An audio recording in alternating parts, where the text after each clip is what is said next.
Hello friends, welcome to daily class. Daily class के इस session में आप सभी का स्वागत है। तो दोस्तों, आज का जो हमारा सेशन है वो है टॉप 50 जनरल नॉलेज के क्वेश्चनों का, यानी टॉप 50 सामान्य ज्ञान के क्वेश्चन का, जो कि हमारे एग्जाम के लिए बहुत ही महत्वपूर्ण होगा। और दोस्तों, जैसे कि आप सभी को पता है कि हमारा जो मैथ की क्लास है वो कल से स्टार्ट होने वाला है। कितने बजे? तो सुबह के 7 बजे। कितने बजे? सुबह के 7 बजे।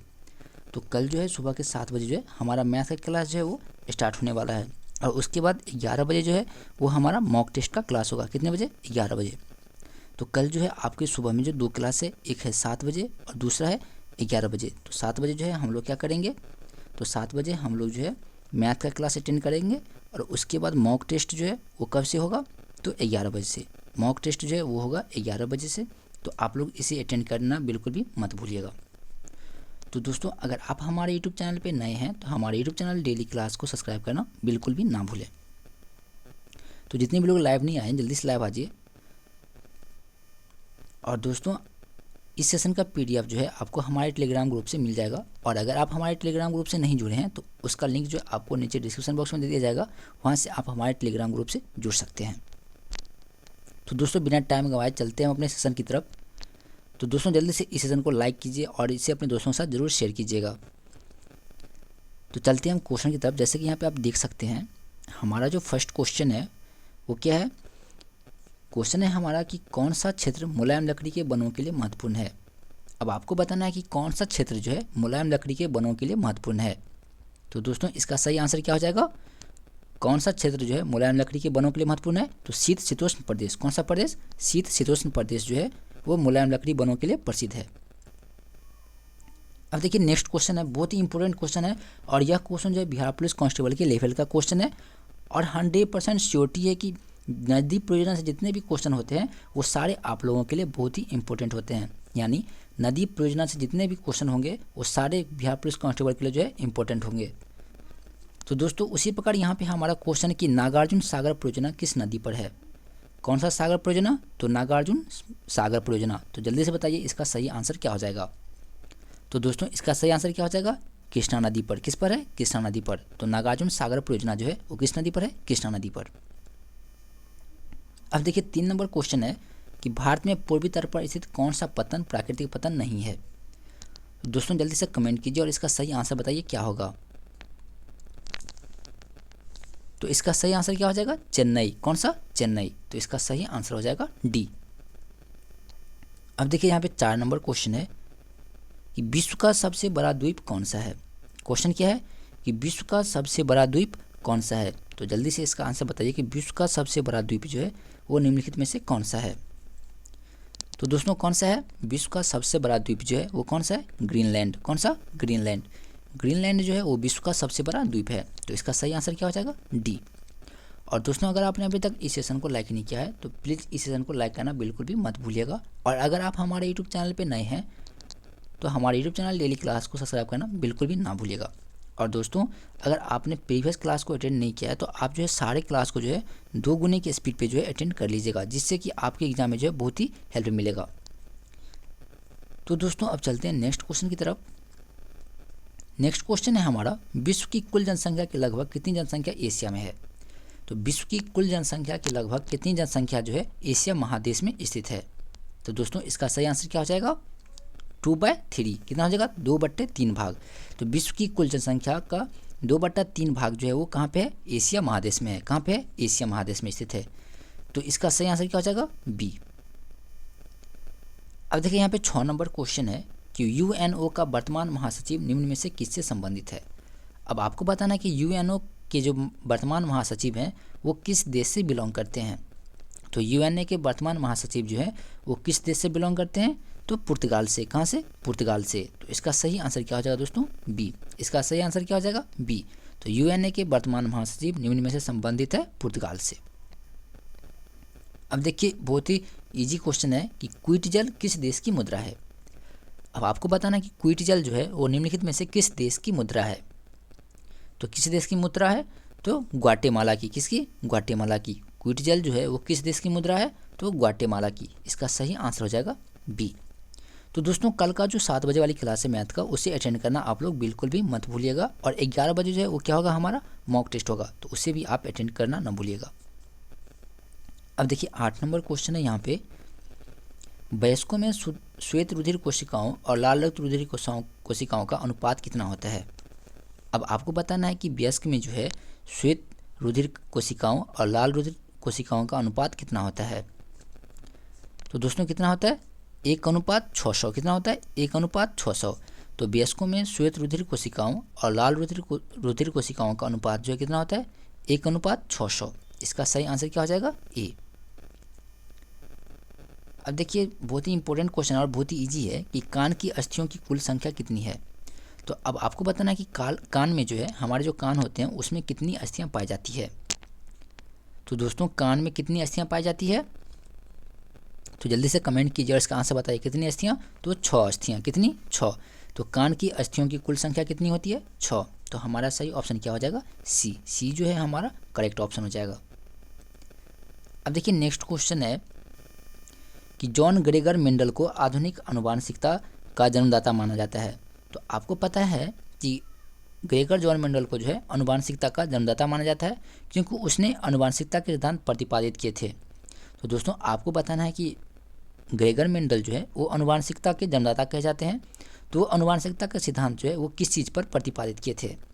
तो दोस्तों इसका सही आंसर क्या हो जाएगा, इसका सही आंसर क्या हो जाएगा, मटर के पौधे पे। किस पे जांच किए थे आनुवंशिकता के सिद्धांत, तो मटर के पौधे पर।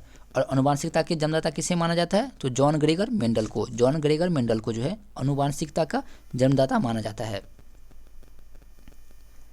अब देखिए 11 नंबर क्वेश्चन है कि गुणसूत्र के उस युगल को जो मनुष्यों में लिंग का निर्धारण करता है लिंग सूत्र कहते हैं, तो अन्य गुणसूत्रों को क्या कहते हैं। देखिए दोस्तों यहाँ पे क्वेश्चन है कि गुणसूत्र के उस युगल को जो मनुष्य में लिंग का निर्धारण करता है उसे क्या कहते हैं, लिंग सूत्र कहते हैं। तो मनुष्य में जो लिंग का निर्धारण करता है उसे लिंग सूत्र कहते हैं, और बाकी अन्य गुणसूत्रों को क्या कहते हैं।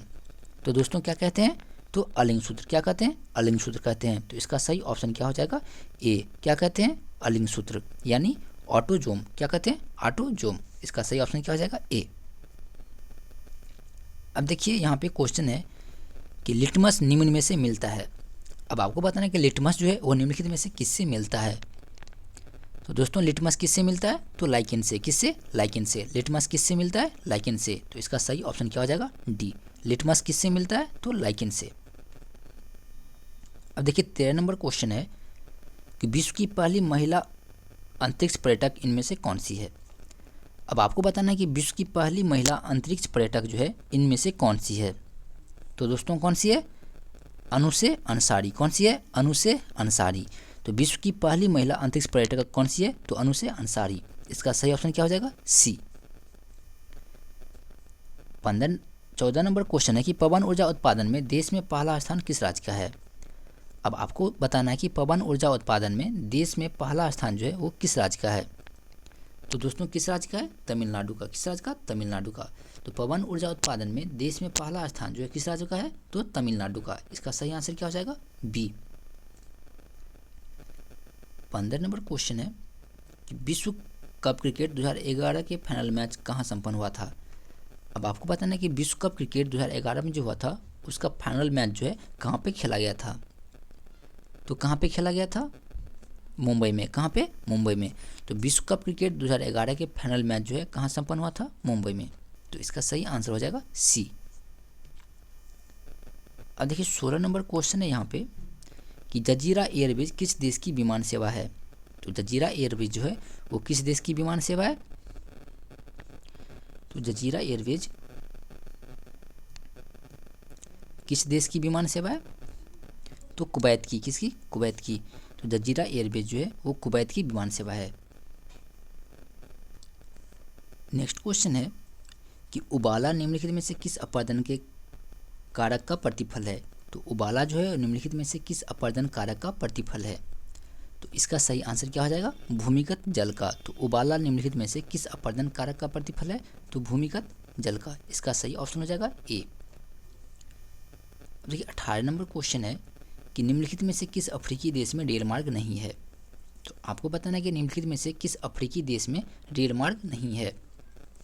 तो दोस्तों किस देश में जो है रेल मार्ग नहीं है? तो नाइजर में। कहाँ पे? नाइजर में। नाइजर में जो है वो रेल मार्ग नहीं है। और ये किस महादेश के अंतर्गत आता है? तो अफ्रीका महादेश के अंतर्गत। तो हमारा क्वेश्चन था कि निम्नलिखित में से किस अफ्रीकी देश में रेल मार्ग नहीं है? तो कहाँ पे नहीं है? नाइजर में। अब 19 नंबर क्वेश्चन है कि निम्नलिखित किस हिंदू धर्मगुरु को सम्राट अकबर ने इबादत खाने में बुलाया था? तो आपको पता ना कि किस हिंदू धर्मगुरु को सम्राट अकबर ने इबादत खाने में बुलाया था? तो किसको बुलाया था? पुरुषोत्तम को। किसको? पुरुषोत्तम को। तो हिंदू धर्मगुरु पुरुषोत्तम को जो है सम्राट अकबर ने इबादत खाने में बुलाया था। तो इसका सही आंसर क्या हो जाएगा? बी। अब 20 नंबर क्वेश्चन है कि किश्तवाड़ शहर किस नदी के किनारे स्थित है? तो किश्तवाड़ शहर जो है वो किस नदी के किनारे स्थित है? तो किस नदी के किनारे? झेलम नदी के किनारे। तो किश्तवाड़ शहर जो है वो झेलम नदी के किनारे स्थित है। 21 नंबर क्वेश्चन है कि जैन धर्म और बौद्ध धर्म में सैद्धांतिक मतभेद क्या है? तो जैन धर्म और बौद्ध धर्म में जो है सैद्धांतिक मतभेद जो है वो निम्नलिखित में से क्या है? तो अष्टांग मार्ग का अनुसरण। क्या है? अष्टांग मार्ग का अनुसरण। तो जैन धर्म और बौद्ध धर्म में सैद्धांतिक मतभेद क्या है? तो अष्टांग मार्ग का अनुसरण। इसका सही आंसर क्या हो जाएगा? ए। अब नेक्स्ट क्वेश्चन है कार्बोनडम क्या है? अब आपको बताना कि कार्बोनडम जो है ये क्या है? तो दोस्तों कार्बोनडम जो है क्या है? एक सिलिकॉन कार्बाइड है। क्या है? Silicon carbide. तो कार्बोनडम जो है वो क्या है? सिलिकॉन कार्बाइड है। इसका सही आंसर हो जाएगा सी। अब नेक्स्ट क्वेश्चन है कि 73वें संविधान संशोधन अधिनियम के अनुसार पंचायत के भंग होने की अवस्था में चुनाव अनिवार्य रूपेण जो है कितने महीने में होती है? तो 73वें संविधान संशोधन अधिनियम के अनुसार पंचायत को भंग होने की अवस्था में जो है चुनाव अनिवार्य रूप से कितने महीने की अवधि में होता है? तो कितने महीनों की अवधि में होता है? तो 6 महीने की अवधि में। कितने में? 6 महीने की अवधि में। तो इसका सही आंसर हो जाएगा सी। नेक्स्ट क्वेश्चन है कि दूरदर्शन पर पहली बार टेलीफिल्म दिखाई गई थी। अब आपको बताना है कि दूरदर्शन पर जो पहली बार कौन सी टेलीफिल्म दिखाई गई थी? तो कौन सी टेलीफिल्म दिखाई गई थी? सदगति। कौन सी? सदगति। तो दूरदर्शन पर पहली बार टेलीफिल्म दिखाई गई थी सदगति। अब नेक्स्ट है 25 नंबर कि चांदी का सिक्का सर्वप्रथम किसने चलाया था? अब आपको बताना है कि चांदी का सिक्का जो है वो सर्वप्रथम किसने चलाया था? तो चांदी का सिक्का जो है वो सर्वप्रथम किसने चलाया था? तो शेरशाह सूरी ने। किसने? शेरशाह सूरी ने। तो चांदी का सिक्का सर्वप्रथम किसने चलाया? शेरशाह सूरी ने। तो इसका सही आंसर हो जाएगा सी। अब नेक्स्ट क्वेश्चन है कि घाघरा का युद्ध कब लड़ा गया था? सबसे पहले आपको ये बताना है कि घाघरा का युद्ध जो है वो कब लड़ा गया था और किसके बीच लड़ा गया था? तो दोस्तों आप सभी को पता होगा कि घाघरा का युद्ध जो है वो निम्नलिखित में से किसके बीच लड़ा गया था? तो घाघरा का युद्ध जो है बाबर और महमूद लोदी के बीच। किसके बीच? बाबर और महमूद लोदी के बीच। और आपको बताना कि घाघरा का युद्ध जो है वो कब लड़ा गया था? तो जल्दी से बताइए कि घाघरा का युद्ध जो है वो कब लड़ा गया था? तो दोस्तों इसका आंसर जो है आपको कमेंट करना है कि घाघरा का युद्ध जो है निम्नलिखित में से कब लड़ा गया था, क्योंकि यह क्वेश्चन हमने कई बार प्रैक्टिस किया है कि घाघरा का युद्ध कब लड़ा गया था। अब देखिए 27 नंबर क्वेश्चन है कि ब्राह्मणों पर जजिया कर सर्वप्रथम किसने लगाया? अब आपको बताना कि ब्राह्मणों पर जजिया कर जो है वो सर्वप्रथम किसने लगाया था? तो फिरोज शाह तुगलक ने। किसने? फिरोज शाह तुगलक ने। तो ब्राह्मणों पर जजिया कर सर्वप्रथम किसने लगाया? फिरोज शाह तुगलक ने। तो इसका सही आंसर हो जाएगा ए। अब नेक्स्ट क्वेश्चन है कि योजना आयोग का उपाध्यक्ष का दर्जा किसके समकक्ष आता है? तो योजना आयोग के उपाध्यक्ष का दर्जा जो है वो निम्नलिखित में से किसके समकक्ष आता है? तो कैबिनेट मिनिस्टर के अंतर्गत। किसके अंतर्गत? कैबिनेट मंत्री के अंतर्गत। तो योजना आयोग का उपाध्यक्ष का दर्जा किसके समकक्ष आता है? तो कैबिनेट मंत्री के अंतर्गत। नेक्स्ट है सिक्किम भारत का एक पूर्ण राज्य बनाया गया था। तो किस संविधान संशोधन के तहत जो है सिक्किम को एक पूर्ण राज्य का दर्जा मिला?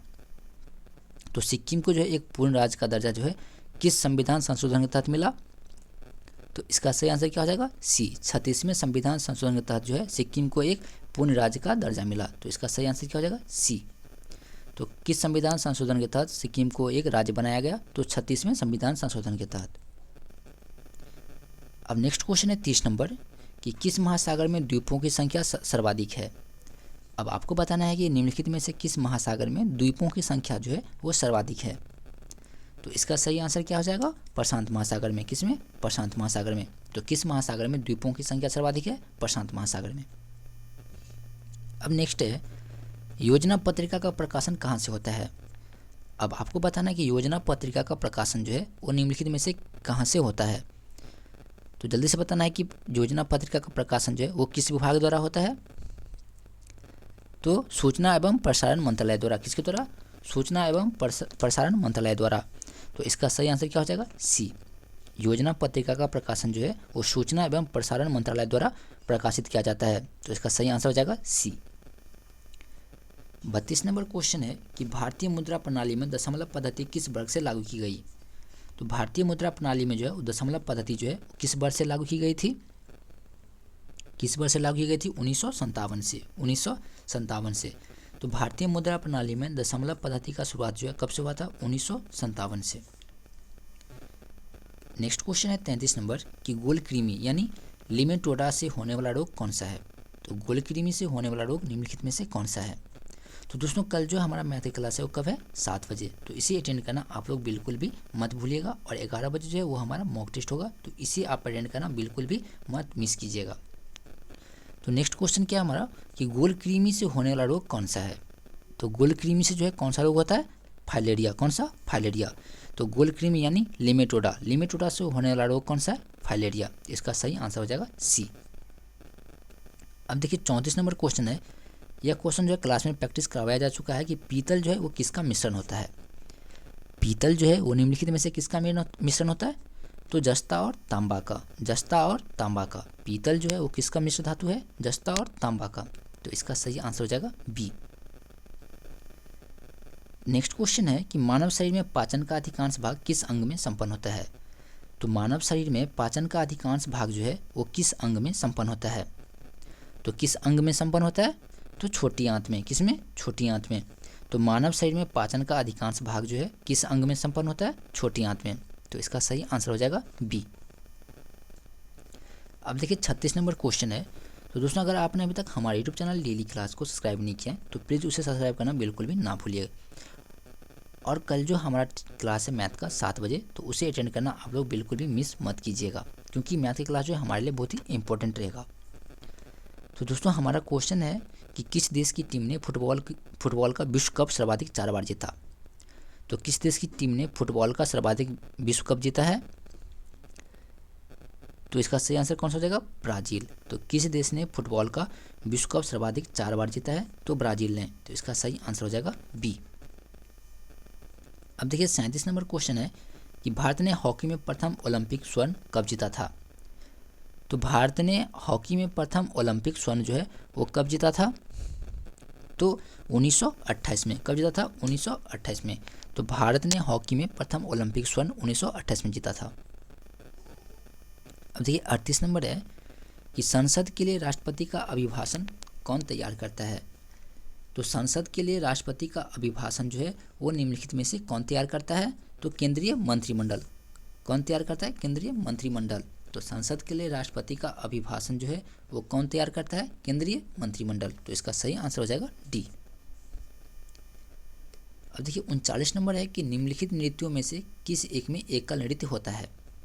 अब आपको बताना है कि निम्नलिखित नृत्यों में से किस एक में एकल नृत्य होता है। तो किस एक में एकल नृत्य होता है? तो मोहिनी अट्टम में। किस में? मोहिनी अट्टम में। तो इसका सही आंसर हो जाएगा सी। नेक्स्ट है भारत में वह प्रथम राष्ट्रपति जिनका निधन उनके कार्यकाल में हुआ। तो भारत के कौन से प्रथम प्रधानमंत्री थे जिनका जो है कार्यकाल के समय में मृत्यु हो गया था। तो भारत में वो प्रथम राष्ट्रपति जिनका निधन जो उनके कार्यकाल में हुआ। तो दोस्तों राष्ट्रपति के कार्यकाल के समय में किस राष्ट्रपति का मृत्यु काल हुआ था? तो इसका सही आंसर क्या हो जाएगा? तो डॉक्टर जाकिर हुसैन का। तो भारत में वह प्रथम राष्ट्रपति जिनका निधन उनके कार्यकाल में हुआ, कौन थे वो? डॉक्टर जाकिर हुसैन। तो डॉक्टर जाकिर हुसैन जी का जो मृत्यु है तो वो उनके राष्ट्रपति समय के कार्यकाल ही हुआ था। तो इसका सही आंसर क्या हो जाएगा? बी। अब नेक्स्ट है शहीद दिवस कब मनाया जाता है। तो शहीद दिवस जो है वो कब मनाया जाता है? तो 30 जनवरी को। शहीद दिवस जो है कब मनाया जाता है? 30 जनवरी को। तो इसका सही आंसर क्या हो जाएगा? बी, 30 जनवरी। अब नेक्स्ट क्वेश्चन है माय डेज पुस्तक के लेखक कौन है। यानी माय डेज जो है क्या है? एक पुस्तक है, तो उसके लेखक कौन है? तो माय डेज पुस्तक के लेखक कौन है? आर.के. नारायणन। कौन थे? आर.के. नारायण जो है वो माय डेज पुस्तक के लेखक हैं। तो इसका सही आंसर हो जाएगा ए। अब नेक्स्ट है गोरिल्ला युद्ध की पहल किसने की थी। अब आपको बताना कि गोरिल्ला युद्ध की पहल जो है वो निम्नलिखित में से किसने की थी। तो किसने की थी, शिवाजी ने। तो गोरिल्ला युद्ध की पहल जो है वो निम्नलिखित में से किसने की थी, तो शिवाजी ने। इसका सही आंसर हो जाएगा सी। अब नेक्स्ट है खाने का सोडा का रासायनिक नाम क्या है। अब आपको बताना है कि खाने का जो सोडा है उसका रासायनिक नाम क्या होता है। तो उसका रासायनिक नाम क्या होता है, सोडियम बाई कार्बोनेट। क्या होता है, सोडियम बाई कार्बोनेट। तो खाने का सोडा यानी बेकिंग सोडा का रासायनिक नाम क्या होता है, सोडियम बाई कार्बोनेट। तो इसका सही आंसर क्या हो जाएगा, बी। इसका सही आंसर क्या हो जाएगा, बी। अब नेक्स्ट है नाभिकीय रिएक्टर में भारी पानी का प्रयोग किस रूप में होता है। क्वेश्चन है कि नाभिकीय रिएक्टर में भारी पानी का प्रयोग जो है वो किस रूप में होता है। तो किस रूप में होता है, तो विमंदक के रूप में। किसके रूप में, विमंदक के रूप में। तो इसका सही आंसर क्या हो जाएगा, डी। अब नेक्स्ट है सिनेबार निम्नलिखित में से किस एक का अयस्क है। बहुत ही इजी क्वेश्चन है कि सिनेबार जो है निम्नलिखित में से किस एक का अयस्क है। तो किस एक का अयस्क है सिनेबार। तो इसका सही आंसर क्या हो जाएगा, पारा का। किसका, पारा का। यानी सिनेबार जो है निम्नलिखित में से किस एक का अयस्क है, तो पारा का। इसका सही ऑप्शन क्या हो जाएगा, डी। नेक्स्ट क्वेश्चन है कि बंकिम चंद्र चटर्जी द्वारा 1873 में स्थापित एवं संपादित बंगाली मासिक पत्रिका का क्या नाम था। तो बंकिम चंद्र चटर्जी द्वारा जो है बंगाली मासिक पत्रिका जो प्रकाशित किया गया था कितने में, 1873 ईस्वी में। तो उस पत्रिका का क्या नाम है। तो बंकिम चंद्र चटर्जी द्वारा स्थापित एवं संपादित बंगाली मासिक पत्रिका का क्या नाम है, तो बंग दर्शन। क्या नाम है, बंग दर्शन। तो इसका सही ऑप्शन क्या हो जाएगा, सी। नेक्स्ट है 48 नंबर कि निम्नलिखित में से विशिष्टाद्वैत दर्शन शास्त्र के प्रतिपादक कौन थे। तो निम्नलिखित में से विशिष्टाद्वैत दर्शन शास्त्र का प्रतिपादक कौन था। तो दोस्तों इसका सही आंसर क्या हो जाएगा, रामानुजाचार्य। तो निम्नलिखित में से विशिष्टाद्वैत दर्शन शास्त्र के प्रतिपादक कौन थे, रामानुजाचार्य। तो इसका सही आंसर हो जाएगा सी। अब नेक्स्ट है 49 नंबर कि निम्नलिखित में से कौन व्यवसाय के आधार पर जुलाहा था। अब आपको बताना है कि निम्नलिखित में से कौन जो है व्यवसाय के आधार पर जुलाहा था। तो कौन थे, कबीर। तो कबीर जो थे व्यवसाय से क्या थे, जुलाहा थे। अब नेक्स्ट है सितार और बीना पर एक ही स्वर बजाने पर भी उनमें निम्नलिखित दृष्टि से अंतर होता है। तो सितार और बीना पर एक ही स्वर बजाने पर भी उनमें निम्नलिखित दृष्टि से अंतर होता है। किसके कारण, तो किसी कारण था, गुणवत्ता के कारण। किसके कारण, गुणवत्ता के कारण। तो सितार और बीना पर एक ही स्वर बजाने पर भी उनमें निम्नलिखित दृष्टि से अंतर होता है, गुणवत्ता का। इसका सही आंसर क्या हो जाएगा, ए। तो दोस्तों आज के लिए बस इतना ही था। अब जो है हमारा नेक्स्ट क्लास है वो कब होगा, तो कल 7 बजे। और कौन सी क्लास होगा, मैथ का। और हमारा टॉपिक क्या रहेगा, परसेंटेज। हमारा टॉपिक क्या रहेगा, परसेंटेज। तो दोस्तों इसे अटेंड करना आप लोग बिल्कुल भी मत भूलिएगा। तो दोस्तों अब जो है हम मिलेंगे कब, तो कल 7 बजे। और अगर आपने अभी तक हमारे यूट्यूब चैनल डेली क्लास को सब्सक्राइब नहीं किया तो प्लीज़ उसे सब्सक्राइब करना बिल्कुल भी ना भूलिएगा। तो दोस्तों जो है अब हम मिलेंगे कब, तो कल 7 बजे।